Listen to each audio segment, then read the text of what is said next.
स्वागत है आपका अपने चैनल मार्कोस ट्यूटर्स में।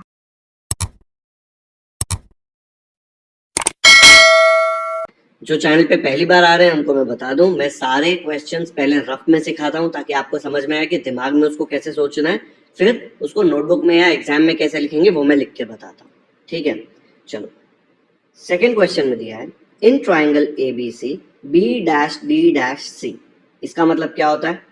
इसका मतलब होता है कि ये तीनों एक स्ट्रेट लाइन में है, ये तीनों point BDC।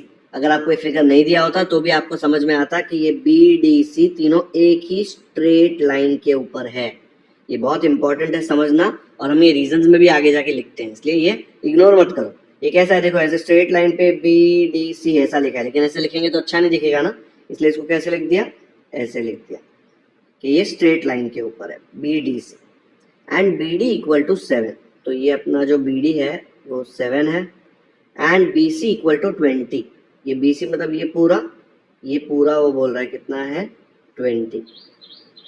Then find the following ratios, area of triangle ABD upon area of triangle ADC। ये ABD का एरिया एंड ADC का एरिया निकालने बोला है। अब आपको यहाँ पे क्लियरली दिख रहा है कि हाइट तो दिया नहीं, तो आप एरिया तो कैलकुलेट कर नहीं सकते। ठीक है, ABD जो ट्राइंगल है उसका हाइट ये वाला 90 डिग्री आएगा, लेकिन उसका वैल्यू तो दिया नहीं है ना आपको, तो आप एरिया कैलकुलेट नहीं कर सकते, लेकिन आप सिमिलैरिटी की कॉन्सेप्ट यूज करके ये रेशियो निकाल सकते हो। ठीक है, तो यहाँ पे सबसे पहले देख लो, ये रफ में बता रहा हूँ, फेयर में इसको एकदम डिटेल में लिख के बताना पड़ेगा जो मैं बताऊंगा आपको, लेकिन पहले लॉजिक समझ लो। अगर ये पूरा 20 है और उसमें से छोटा टुकड़ा 7 है, तो ये बड़ा टुकड़ा कैसे आएगा? ये पूरे 20 में से आप ये वाला 7 माइनस कर देंगे तो ये बचेगा ना, तो 20 में से 7 माइनस किया तो ये कितना आया, ये आ गया आपको 13। तो ये हो गया अपना 13।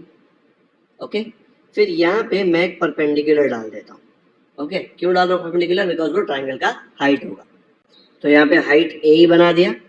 ओके, और ये जो हाइट है A, अब अच्छे से देखो, ये वाले ट्राइंगल का भी हाइट है, करेक्ट, क्योंकि ऑपोजिट वर्टेक्स से बेस पे परपेंडिकुलर। बट आप जब ADC देखोगे, ADC ये वाले ट्रायंगल का भी अगर हाइट बनाना है तो ऑपोजिट वर्टेक्स से बेस पे परपेंडिकुलर कहाँ आएगा? इसको एक्सटेंड करना पड़ेगा और यहाँ पे आएगा परपेंडिकुलर। तो ये जो AE है ये ADC का भी हाइट है, और ये पूरा ट्रायंगल ABC जब लेंगे, बाकी सब चीजों को इग्नोर कर दो, उसमें भी ऑपोजिट वर्टेक्स से बेस के ऊपर यही वाला हाइट है। तो ये जो AE है ये तीनों ट्रायंगल का हाइट है, ट्रायंगल ABD का भी हाइट, ट्रायंगल ADC का भी हाइट एंड ट्रायंगल ABC का भी हाइट, तीनों का हाइट। हमने ऐसे क्वेश्चंस पहले सॉल्व किए हैं प्रैक्टिस सेट में, इसलिए इसमें टेंशन नहीं आना चाहिए। अब आपको क्या करना है, आपको फाइंड करना है area of triangle ABD upon area of triangle ADC। जब भी कोई भी ट्रायंगल्स में, सिमिलर ट्रायंगल्स में उनकी हाइट कॉमन होती है तो उनके एरिया का रेशियो क्या आता है? उनके एरिया का रेशियो आता है उनके बेसिस का रेशियो। तो ABD का बेस क्या है? देखो ABD का बेस है BD, तो मैं यहाँ पे लिख सकता हूँ इक्वल टू, ऊपर क्या आ जाएगा BD, और नीचे क्या है ADC। ADC का बेस क्या है? DC। क्यों बेस आ रहा है? हाइट को क्यों इग्नोर कर रहे हैं? क्योंकि हाइट इधर लिखा भी मैंने AE, तो दोनों जगह AE आएगा ना, और वो कट जाएगा, इसलिए AE लिखने की जरूरत ही नहीं है, सिर्फ बेसेस आएंगे क्योंकि बेसेस ही अलग है। इसमें रीजन लिखना पड़ेगा जो मैं फेयर में बताऊंगा आपको। ठीक है, तो यहाँ पे BD की वैल्यू क्या है? BD की वैल्यू है 7 और DC की वैल्यू है 13, तो पहले वाले का आंसर आ जाएगा 7/13। ऐसे नहीं लिखना है वहां पे, लेकिन अभी मैं आपको कॉन्सेप्ट बता रहा हूँ। What about ABD and ABC? फिर से वही, ABD का बेस है BD एंड ABC, ये पूरे ट्रायंगल का बेस कितना है? ये पूरा BC।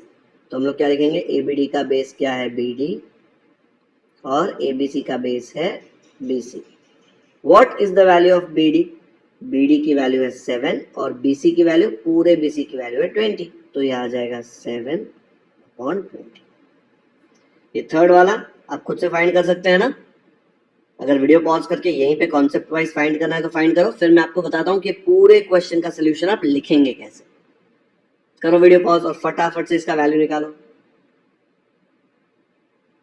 करो पॉज, चलो आ गया। ADC देखो ये रहा, उसका बेस है DC, तो मैं यहाँ पे डाल देता हूँ DC। फिर नेक्स्ट है ABC, ABC ये बड़ा ट्रायंगल है, उसका बेस क्या है BC, तो ये आ जाएगा BC। What is the value of DC, DC का वैल्यू है 13, तो इधर आ गया 13। फिर what is the value of BC, BC ये पूरा है विच इज नथिंग बट 20, देखो ये डाला हुआ है मैंने, तो BC आ गया 20।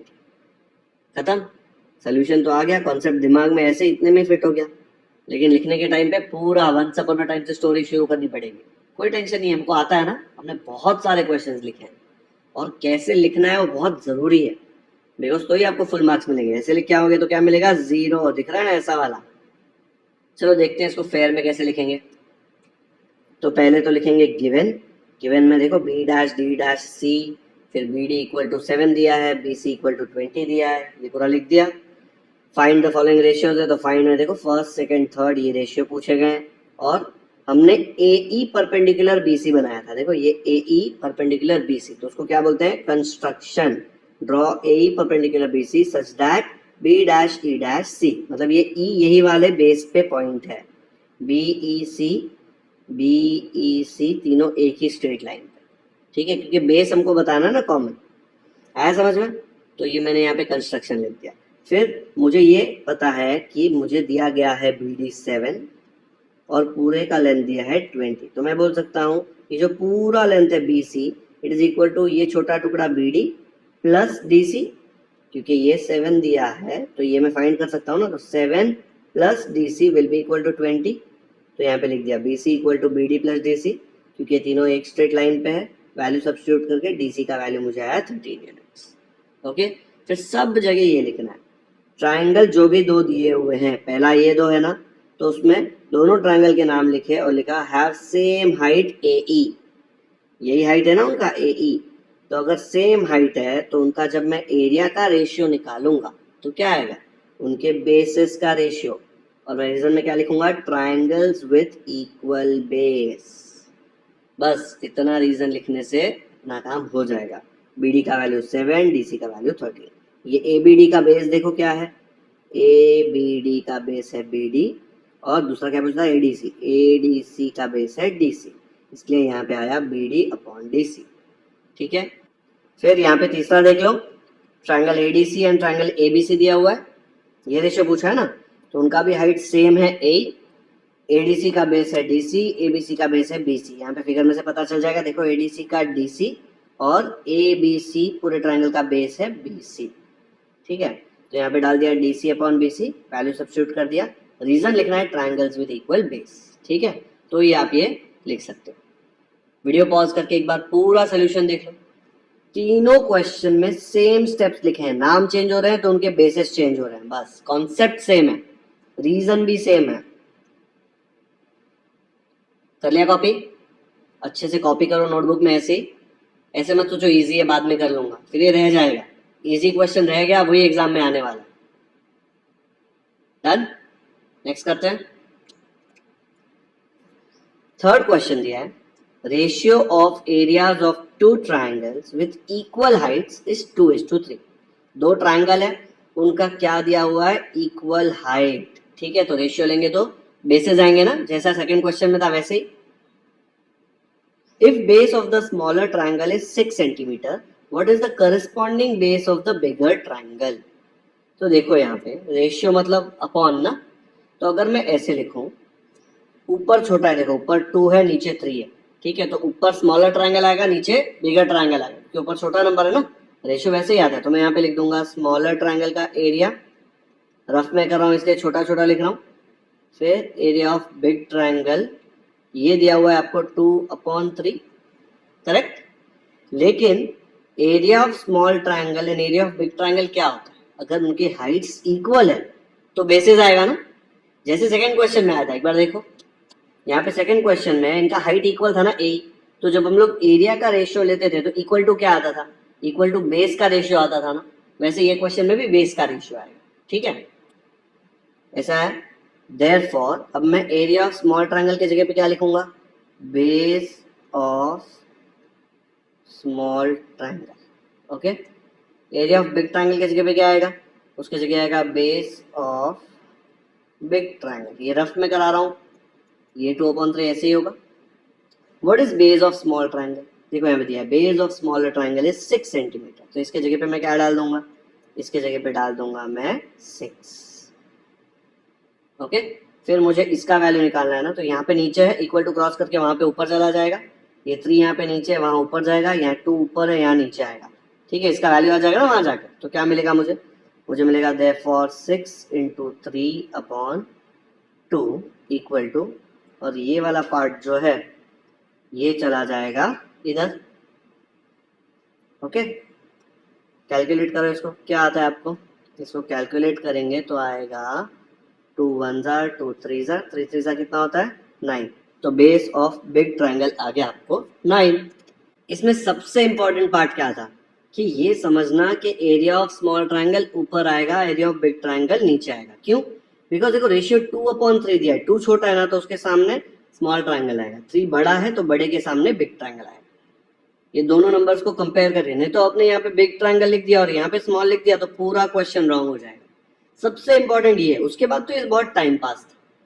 ओके, चलो फेयर में कैसे लिखेंगे देख लो एक बार। क्वेश्चन में दिया था एरिया ऑफ 2 ट्रायंगल का रेशियो है 2:3, उनकी हाइट्स इक्वल है। तो हमने लिख दिया area of smaller triangle upon area of bigger triangle equal to 2/3 given.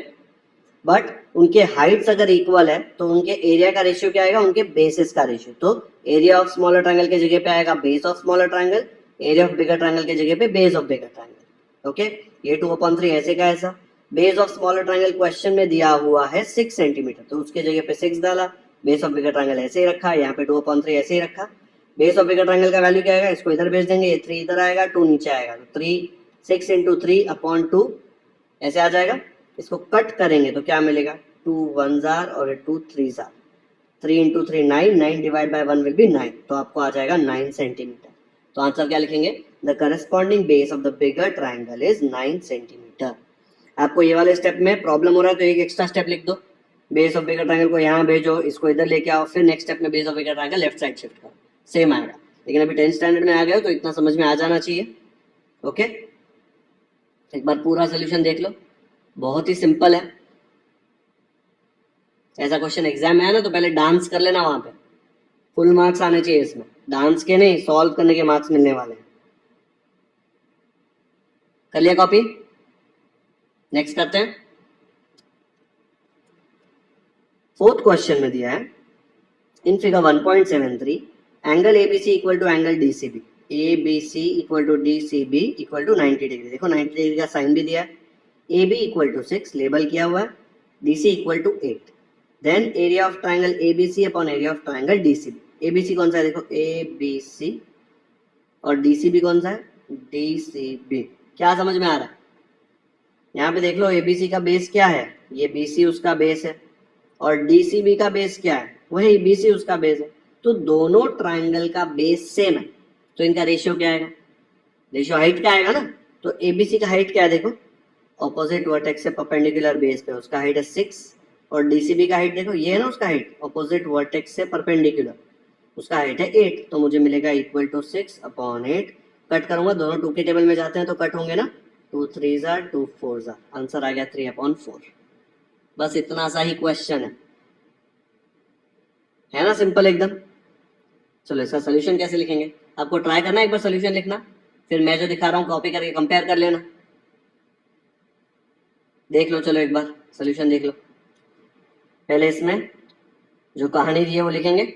ABC angle DCB equal to 90 degree, AB 6 DC 8। Find करने क्या बोला है? ये वाला रेशियो। तो हम लोग लिखेंगे triangle ABC and triangle DCB है सेम बेस BC, है क्या नहीं? सेम बेस है क्या नहीं? और अगर उनका बेस सेम है तो उनके एरिया का रेशियो क्या आएगा? उनके हाइट का रेशियो। ट्रायंगल ABC का हाइट है, देखो ABC, उनका बेस BC है, हाइट क्या होता है? उसके ऊपर परपेंडिकुलर, तो उसका हाइट है AB। और DCB इसका बेस क्या है? BC, उसके ऊपर परपेंडिकुलर होता है, वही हाइट होता है ना, तो ये परपेंडिकुलर है, कितना है? 8। तो AB और DC डाल दिया, AB की जगह 6, DC की जगह 8। हम लोग इसको कट कर सकते हैं, दोनों 2 के टेबल में जाते हैं, 2 3 जार 2 4 जार। आंसर क्या आ गया इसका? आंसर आ गया 3/4। इतना टाइम पास क्वेश्चन दिख रहा है? बट ट्रिकी है, लोग ये रीजन लिखना भूल जाते हैं, सोचते हैं अरे ठीक है नहीं लिखेंगे तो चलेगा। 2 मार्क का क्वेश्चन तो आधा 1 मार्क इसके लिए कट जाएगा। आया समझ में? चलो कॉपी करो फटाफट। और कितना भी बेसिक क्वेश्चन हो ये लिखेंगे तो थोड़ा ऑर्गेनाइज लगता है, इसलिए हमेशा लिखना है गिवन फाइंड सोल्यूशन या गिवन टू प्रूव प्रूफ। करो कॉपी फटाफट। नेक्स्ट करते हैं। 5th क्वेश्चन में दिया है in figure 1.74 PM equal to 10। ये पीएम आपको 10 दिया हुआ है। Area of triangle PQS is 100। PQS का ये पूरे का एरिया कितना है 100। एरिया ऑफ ट्रायंगल QRS, ये नीचे वाला ट्रायंगल जो इसका है 110 और ये ऊपर वाले का एरिया है 100। फाइंड NR, ये NR पूछा गया। देखो ये PM जो है वो 10 दिया है, NR आपको पूछा है। PM क्या है देखो, PM ऊपर वाले ट्रायंगल का हाइट है, NR जो है वो नीचे वाले ट्रायंगल का हाइट है। अब मुझे बताओ ये दोनों ट्रायंगल में क्या कॉमन है? ये दोनों ट्रायंगल में ये वाला पार्ट कॉमन है ना, ये क्या है उनका बेस। ऐसे मत तो चौरी, ये वाले ट्रायंगल के लिए तो ऊपर है, बेस थोड़ी ना ऊपर था। बेस कहीं पे भी हो सकता है। बेस क्या होता है, जिसके ऊपर आप हाइट परपेंडिकुलर डाल सकते हो। हर एक ट्रायंगल में 3 बेस पॉसिबल होता है, कोई भी साइड बेस हो सकता है, ठीक है। उसके ऊपर परपेंडिकुलर डालोगे तो वो दूसरा वाला लाइन हाइट हो जाता है। तो यहाँ पे QS बेस है, दोनों का बेस QS ही है ना। ये वाले ट्रायंगल में देखो QS बेस है और ये वाले ट्रायंगल में भी QS बेस है। तो इनके एरिया का रेशियो क्या आएगा? अगर मैं दोनों का रेशियो लूं तो उनके हाइट्स का रेशियो हो जाएगा ना। और हाइट्स तो हमको एक पता है तो दूसरा पता चल जाएगा। तो कैसे लिखेंगे इसको? तो अगर इसको रफ में सॉल्व करना है तो मैं लूंगा area of triangle QRS upon area of triangle PQS। QRS है 110 अपॉन नीचे आएगा 100 विल बी इक्वल टू, ये 110 इसका लिया QRS का हाइट क्या है NR, तो उसका आएगा इक्वल टू NR अपॉन इधर क्या आएगा नीचे, ये 100 किसका लिया मैंने PQS का, तो PQS का क्या है हाइट PM, उसका वैल्यू क्या है 10। ये NR का वैल्यू अगर मुझे चाहिए तो 10 को यहाँ भगा दूंगा, इधर डिवाइड हो रहा है ऊपर मल्टीप्लाई होगा, तो मैंने यहाँ से इसको हटाया और वहां जाके ये हो गया मल्टीप्लाई। देखो 0 के साथ 0 कट, ये 0 के साथ ये 0 कट, 11 इंटू 1 क्या आ गया 11। तो NR का वैल्यू क्या आ गया 11। इसको लिखेंगे कैसे मैं बताऊंगा, लेकिन समझा सोल्यूशन कितना इजी है। कॉन्सेप्ट अगर आपको आता हो तो ये एकदम इजीली सॉल्व हो जाना चाहिए। चलो देखते हैं लिखेंगे कैसे। तो पहले तो गिवन सब कुछ लिखने का, PM दिया है 10, एरिया ऑफ ट्रायंगल जो दिया है वो लिख दिया, फाइंड क्या बोला है NR तो वो लिख दिया। सोल्यूशन में सबसे पहले ये जो दो ट्रायंगल दिए हैं triangle QRS and triangle PQS, इनका बेस सेम है QS।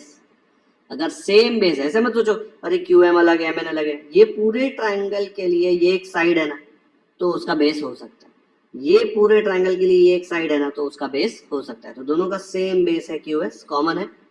तो जब मैं इन ट्रायंगल के एरियाज का रेशियो लूंगा तो इक्वल टू क्या आएगा हाइट का रेशियो। तो QRS का हाइट क्या है, QRS का हाइट है NR और PQS का हाइट है PM। तो NR अपॉन PM आया, रीजन लिखना पड़ेगा ट्रायंगल्स विद इक्वल बेस। फिर वैल्यू सब्स्टिट्यूट कर दिया सब जगह, सॉल्व किया और ये मैंने आपको कट करके बताया रफ में, ये 0 के साथ ये 0 कट, ये 0 के साथ ये 0 cut, 1 into 11 upon 1 which is 11।